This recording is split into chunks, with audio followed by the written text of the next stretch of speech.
Money plant அப்படின்னு சொல்லப்படும் அந்த செடியை வீட்டுக்குள் வைத்தால் நிஜமாகவே பணம் சேருமா, செல்வம் பெருகுமா அப்படிங்கிற குழப்பம் நிறைய பேருக்கு இருக்குது. அதே போல் கொடி தொடர்புடைய இந்த மணி பிளான்ட் செடியை வீட்டின் தலைவாசலுக்கு முன்பு வைத்து வளர்க்கலாமா அப்படிங்கிற கேள்வியும் நிறைய பேருக்கு இருக்குது. அப்படி வீட்டில் மணி பிளான்ட் செடி வளர்ப்பவர்கள் கட்டாயமாக பார்க்க வேண்டிய ஒரு பதிவு அப்படிங்கிறத தெரிஞ்சுக்கலாம். வீட்டில் கொடி தொடர்புடைய மணி பிளான்ட் செடியை தலைவாசலுக்கு முன்பாக வைத்து வளர்ப்பது அப்படிங்கிறது வளர்க்கலாமா வேண்டாமா அப்படிங்கிற கேள்வி நிறைய பேருக்கு இருக்குது. அந்த கேள்விக்கான பதில் தான் இந்த பதிவு. மணி பிளான்ட் அப்படிங்கிறது வீட்டிற்கு உள்ளேயோ அல்லது வெளியோ வைத்து வளர்ப்பது பொதுவான ஒரு வழக்கமாகவே இருக்குது.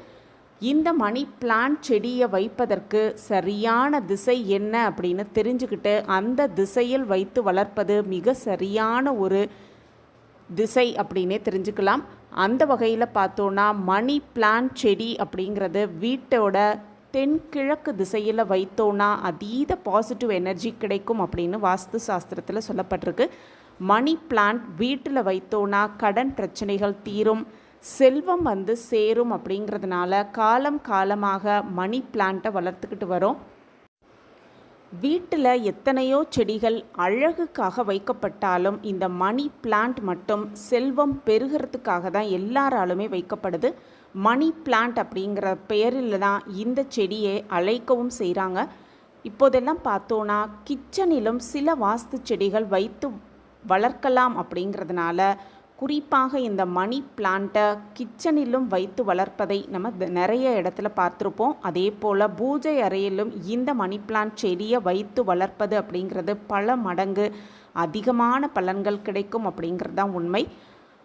அந்த வகையில் பார்த்தோன்னா கொடி தொடர்புடைய இந்த மணி பிளான்ட் செடியை நிலை வாசலுக்கு முன்பாக வைத்து வளர்ப்பது அப்படிங்கிறது தவிர்க்க வேண்டிய ஒரு விஷயம். கொடி தொடர்பான வாசனை இல்லாத இந்த மணி பிளான்ட் செடியை முடிந்தவரை வீட்டிற்கு பின்புறமாகவோ அல்லது வீட்டிற்குள்ளாக, அப்படி இல்லைன்னா மொட்டை மாடியில் வளர்ப்பது தான் மிக சரியான ஒரு இடம் அப்படின்னு தெரிஞ்சுக்கிட்டு அந்த மணி பிளான்ட் செடியை வளர்ப்பது தான் மிக மிக சிறந்தது.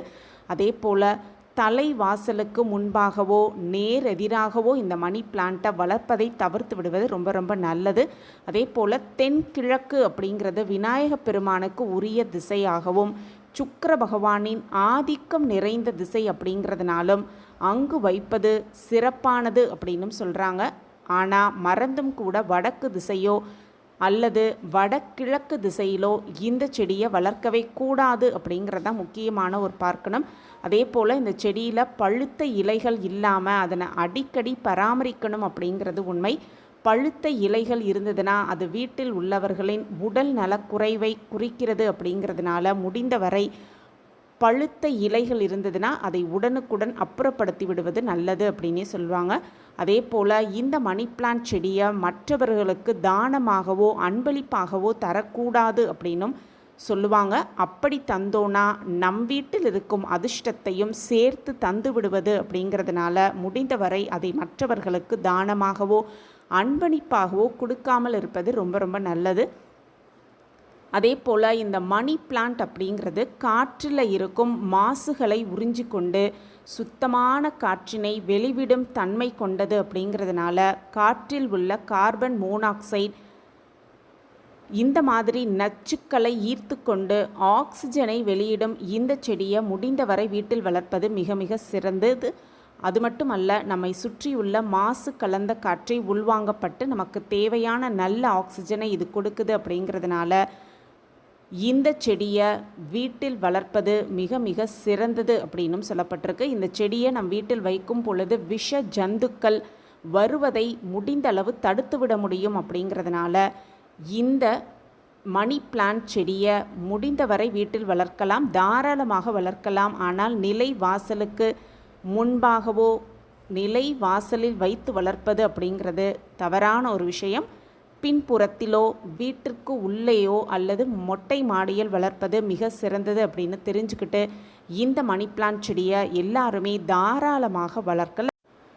இந்த பதிவு உங்களுக்கு பிடிச்சிருக்கும் அப்படின்னு நான் நம்புகிறேன். மீண்டும் ஒரு புதிய பதிவில் பார்க்கலாம். நன்றி, வணக்கம்.